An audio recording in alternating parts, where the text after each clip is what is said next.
Ano nga ba talaga ang sekreto kung paano sumakses sa YouTube automation? Ito ang tanong na madalas kong nare-receive on a daily basis. Dahil kung nasubaybayan mo yung YouTube automation journey ko, 2 years ago, nag-umpisa lang talaga ako sa wala. As in, namumulot lang ako ng mga pusang gala sa kalye, inuwi ko sa apartment ko noon, pinapaliguan, pinapakain. Kahit ako mismo walang makain, no? Basta sila meron. Then, binivideohan ko lang, tapos sinishare ko sa YouTube kasi ang cute eh. Kahit walang nanonood sa YouTube channel ko at wala akong kita sa pag-share ng mga video na yon, okay lang kasi nalilibang ako eh. Gusto ko lang silang videohan at i-upload kasi pag naglakihan na yung mga pusa na to, meron silang memories nung kuting pa sila. Pero hindi lang pala memories ang nakuha ko sa pag-upload ko ng YouTube Shorts noon. Ito pala ang magiging dahilan kung bakit nagbago ang buhay ko in a span of 1 year. Ito yung nakabili na ako ng bahay at lupa, kotse, mga mamahaling gamit, mga travels, lahat yan naranasan ko nang dahil sa YouTube automation. Kaya ang sagot sa tanong na kung may sikreto nga ba sa pag-success sa YouTube automation, ang sagot ko ay wala. Dahil lahat ng learnings about YouTube automation, kalat na yan all over the social media. Para yung pagkain na alimasag, naluto na at kakainin mo na lang. Pero kailangan mo na matinding effort para tanggalin ang shell at balat para makain mo. Kaya ako gumawa ng full YTA course at community para makatulong din sa ibang members na ma-monetize at may makasama sa YTA journey nila. Kaya kung interesado kang mag-join, mag-message ka lang at tutulungan ka namin.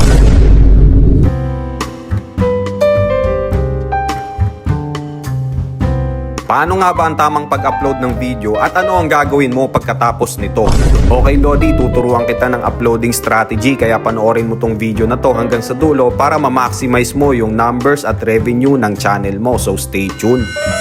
Okay, let's say na-upload mo na yung video mo at nandito ka na sa YouTube studio. Una, lagyan mo ng title, yung naku-curious yung mga audience mo. Pangalawa, yung channel description. Dapat walang spam at misleading hashtag. Piliin mo yung no, it's not made for kids. Tapos lagyan mo ng tags dito. Optional yan, punuin mo. Video language, syempre English. Tapos i-hit mo yung next, mapupunta ka sa page na to. Pwede kang mag-add ng related video. Optional din yan, pero pwede mo yan gawin. I-hit mo yung next, antayin mong matapos yung copyright checking. Dapat no issues found. Sa visibility naman, choose public kung ipopost mo na ngayon or pwede mong schedule. Kung gusto mo sa ibang araw ma-post, i-hit mo lang yung publish at yun na, tapos na yun, Lodi. Ang gagawin mo ay mag-relax ka na lang, huwag ka magbantay sa analytics. Bagkus, mag-comment ka na lang at makipag-engage sa mga viewers mo. Yan ang tinuturo ko sa mga members namin na sobrang gaganda ng results kaya eto ang kanilang revenue. Sana all!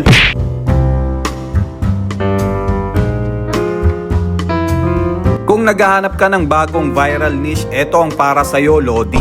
Ito ang AI-bed ASMR na nagtitrending ngayon sa YouTube Shorts. Talagang million views siyang mga yan. Sa video ito, ituturo ko sa inyo kung paano gawin yan at pagkakitaan. So stay tuned. Step number 1, pumunta ka sa ChatGPT at magpa-generate ka ng prompt. Gumawa na rin ako ng sample prompt. Ilalagay ko sa comment section. I-copy nyo lang yan at pumunta kayo sa Google View 3. Meron nga pala tong limited credits na pwede mong gamitin monthly. I-click mo lang itong new project. Set mo sa text to video, 9:16 ratio, 3.1 quality at 1 output. I-paste mo dito yung prompt na kinapi mo sa ChatGPT, i-edit mo lang ito, tanggalin mo yung YouTube dyan, i-hit mo lang yung enter pag okay na at antayin mo lang 1 to 2 minutes hanggang matapos ang video. At eto na nga yung resulta, pwede mo na yung i-download at i-edit. Para mas lumamang ka sa ibang competitor sa ganyang niche, singitan mo ng voice over. Kagaya nito, nilagyan niya ng commentary kaya mas umangat yung video niya kaysa sa mga competitors. Congrats nga pala sa mga top performers sa aming community this week na ang gaganda ng results. Na-hit ang 10M views at kumikita na sa YouTube. Sana all!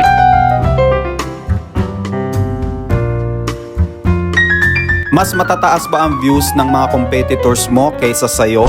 Okay, meron akong isi-share sa'yo na makakatulong sa pag-improve ng mga content mo para mas lumamang ka sa mga competitors mo at lumaki yung channel revenue. So stay tuned. Okay, let's say meron kang channel tapos yung mga kaparehas mo ng niche mas matataas yung views kaysa sa'yo. I-copy mo yung link ng YouTube video na yon at pumunta ka sa website na to. Pwede rin to sa cellphone or i-search mo lang Notebook LM. Create a new notebook. Dito sa part na to, i-click mo tong website at i-paste mo dito yung YouTube video na gusto mong i-analyze. Hit insert at makikita mo dito yung buong summary ng video na yon. Pwede mo na itanong kahit ano like how to improve hook. Bibigyan ka ng tips at script na magagamit mo sa content mo. astig, di ba? Pwede ka rin pumunta dito sa infographic, i-click mo lang yan at ibibigay naman sa'yo dito yung buong structure ng video na yon para alam mo rin yung blueprint na gagawin mo for your next content. Marami pang mga tools dito ang pwede mong gamitin para malamangan ang mga competitors mo. Ilan lang yan sa mga tinuturo ko sa aming community, kaya ang gaganda ng numbers at revenue nila. Sana all Lodi, kaya ano pang hinihintay mo?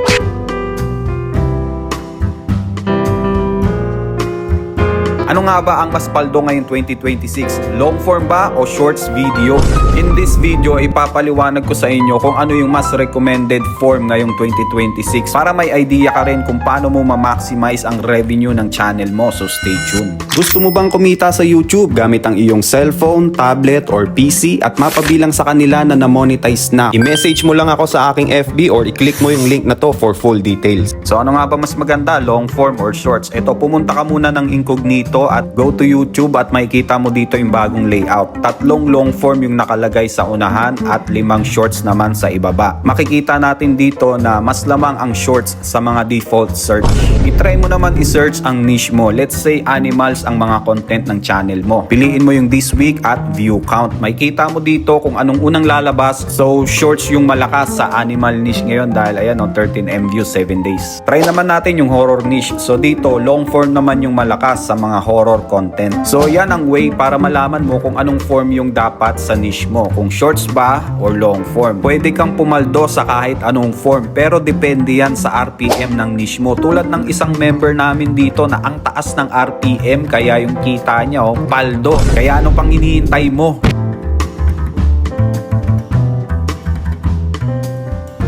Ano nga ba ang mas recommended video para sa YouTube Shorts? AI generated ba o real clips? Sa videong ito, ipapaliwanag ko sa iyo yung pros and cons ng paggamit ng AI at real clips para alam mo rin kung ano yung mas paldo. So stay tuned, Lodi. Okay, unahin natin yung mga AI-generated videos. Ang mga pros nito ay syempre makakagawa ka ng content sa isang prompt lang. Easy to use at mabilis kang makakagawa ng original content kahit ikaw lang mag-isa. Ang cons naman ng mga AI videos ay prone ito sa mga inauthentic content violation dahil mahigpit ang YouTube lalo na sa mga AI slap. Dagdag mo pa yung pagkamahal-mahal ng monthly subs ng mga AI tools. Pangalawa naman yung real clips. Sa mga hindi nakakaalam, pwede mong i-repurpose kahit anong videos all over the internet. Pasok to sa fair use lalo na pag na-transform mo into another valuable video. At maraming pumapaldo sa paggawa niyan kagaya nito. Yan ang pros ng real clips. Ang cons naman nito ay prone to sa reuse content violation. Aray ko! So ang sagot ay depende sa'yo dahil mapa AI man o real clips, basta tama ang gawa mo, papaldo ka kagaya ng mga members namin sa community na eto ang gaganda ng numbers oh.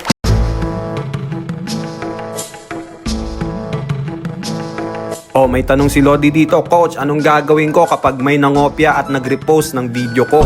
Okay, seryosong topic to kaya sasagutin natin yan sa video na to dahil pasok to sa copyright issue. Ito ay para maprotektahan mo ang channel at revenue mo, so stay tuned. Para malaman mo kung may mga nangopya sa video mo, pumunta ka ng YouTube Studio at Content Detection. Dito mo makikita lahat ng nag-repost ng mga content mo. Ayan, ang dami na nga. Oh. Makikita mo rin dito kung ilang percent yung kinopya nila. So dito 100%, ibig sabihin yan talagang ni-repost lang at hindi nila inedit. Pag clinic mo yan, makikita mo yung full details ng channel pati na rin yung URL ng YouTube video. So ano-ano yung mga pwede mong gawin? Pwede mong i-archive or baliwalain na lang. Pwede mong i-request to removal or contact channel para pag-usapan nyo na lang. Kung ayaw mo naman makipag-usap, request to removal mo na lang, i-fill out mo lang lahat ng information at hit submit. Si YouTube na mismo ang magtatanggal ng video at syempre magkaka-violation yung kumopya ng video mo. Mahalagang topic ang copyright lalo na sa content creation kaya always heavy edit your videos at wag na wag kang tatamarin. Kagaya ng mga members namin sa community na ang sisipag mag-edit kaya paldo. Ayan o, sana all.